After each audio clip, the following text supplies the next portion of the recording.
So guys, niba mungu wani bosco kirundo. Nge nigeze kuba mu gipangu ndumupangayi. Noneho bose randirodi yakundaga gufata isafari akagenda agiye gushakisha tu.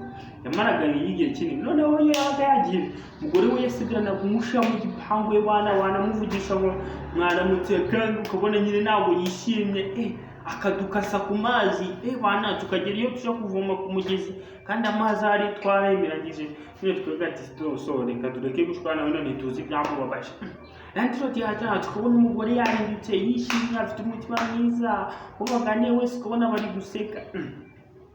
Noneho umunsi umwe randirodi yaragiye amara ukwezi hanze nyina ataza mu rugo tu.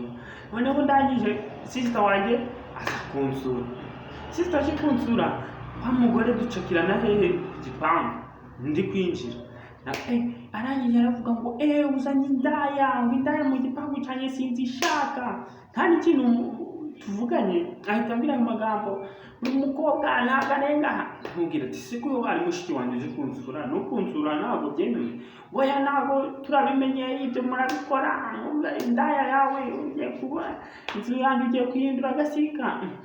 Ati so wa mudamu we ko mwishurira kugiye ibyo munsi aba byose ngira nanjye niyo yaba niyo ndaya da tusapoze ko ari yo ndaya ko nanjye ndi umuntu ubundi ibyo bigutwaye si mwishurira kugiye amafaranga yawe hari deni murimo ngo ntabwo bishoboka ko inzu yanjye wayihindura shambure ngo nagukodesheje kubamo ntabwo nagukodesheje gusa ngo gusambanyira nande. Ati sinone ibyo byo kandi bizanye.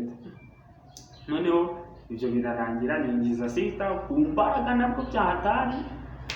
Noneho nka nimugoroba nditahira nimugoroba ngo ntabwo wanjye ngo bataye zisa ntabwo ati se kutari umwana ko ntari umwana wawe ni gute uzaniye iki saha yo gutanya tujya gutangira amasezerano si twabyemeranyijeho none kuki wa kasa gutya kati muri mugo noneho nkamukanya randirodi barageze yarishimye mbona arahindutse mu gitondo araza arambwira ati mbabarira twarakaranyije nanjye sinzi uko byaje ati se ni ikirandirodi abayazanye aratanga ko mbona so ibyo kujya babifite buri kimwe abakozi bari aho ngaho mbona buri kimwe gifite to ni gute ego urari impamvu uri umugabo bakenewe mu rugo ntabwo baba bakenewe ibyo atanga nawe abakenewe so rero mwabagabo mwe mufata isafari mujye mwibuka ko n'umuryango bakeneye uwo mugore ndabizi umusha wawe wose yari afite nuko ataraheruka umugabo niyo mpamvu yabonye na mushiki wanjye aje kunsura ngo indaya yawe nibyo yahise atekereza.